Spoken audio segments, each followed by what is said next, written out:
Welcome to Lesson 3.2, The Influence of Greece and Rome. In this session, we'll examine how two powerful empires, Greece and Rome, shaped the world into which Jesus was born. Their cultural, political, and religious impact laid the groundwork for much of what we see in the New Testament. Let's begin with Greece. Around 330 BC, Alexander the Great swept through the ancient world, conquering the Persian Empire, including Palestine. His goal was more than just military conquest. He wanted to unify the world under Greek culture.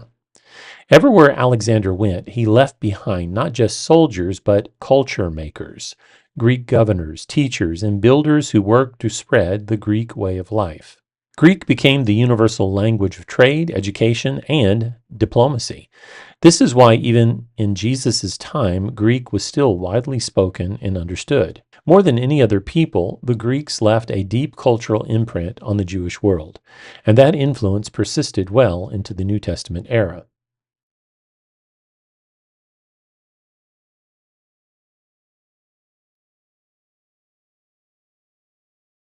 This widespread Greek influence is known as Hellenism, a term used for anything related to Greek culture.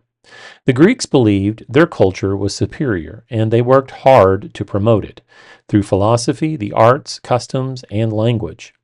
Hellenism became one of the most dominant cultural forces in history.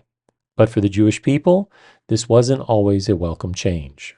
As Hellenism spread, it created a crisis of identity for Jewish people. Some Jews embraced Greek ways, changing their dress, their language, even their faith practices. Others resisted fiercely. This cultural clash would later shape many conflicts in the New Testament, including between Jesus and religious leaders. After Alexander's sudden death at the age of 33, his empire was divided among his generals into four regions. Two of these are important for our study. Egypt was ruled by the Ptolemies, and Syria was ruled by the Seleucids. These two powers fought over Palestine for 150 years, making it a political and religious battleground. Initially, the Ptolemies of Egypt controlled Palestine. Later, the Seleucids of Syria took over. This back-and-forth power struggle set the stage for Jewish independence, and ultimately, the cultural tensions Jesus would later confront.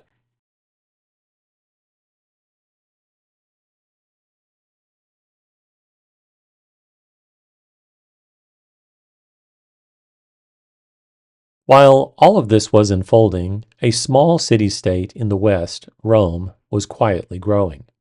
By the time of Christ, Rome had become the most powerful empire in the world, enduring for nearly 600 years and eventually absorbing the remnants of the Greek world.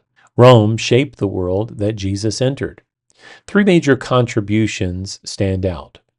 Pax Romana, which was a widespread peace that allowed for safe travel. The preservation of Greek culture, which was how Rome adopted and spread Hellenism even further.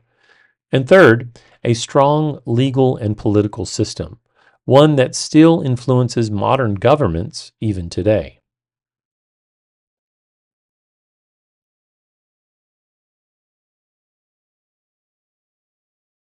Let's talk about Pax Romana for a moment.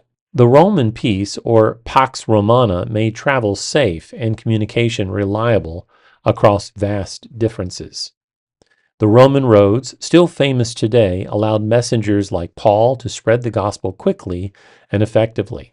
It's clear that God sent Christ at the perfect time into a world ready for his message to move. Importantly, Rome didn't replace Greek culture. It adopted it. Hellenism remained strong even under Roman rule. So Jews in Jesus' day faced a dual presence, a legal control of Rome and the cultural pull of Greece. All of this unfolded during the intertestamental period, the 400 years between the Old and the New Testament. During this time, Jewish religious systems developed and solidified.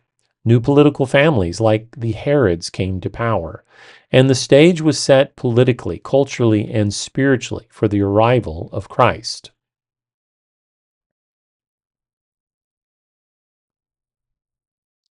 Here are some final thoughts. From Assyria to Rome, God used each empire to prepare the world for his Son.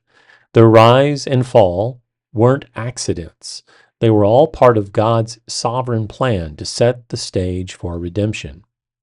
In the next chapter, we'll take a closer look at Jewish life during this period and how different groups like the Pharisees and Sadducees emerged. Thanks for joining me. I'll see you next in Lesson 3.3.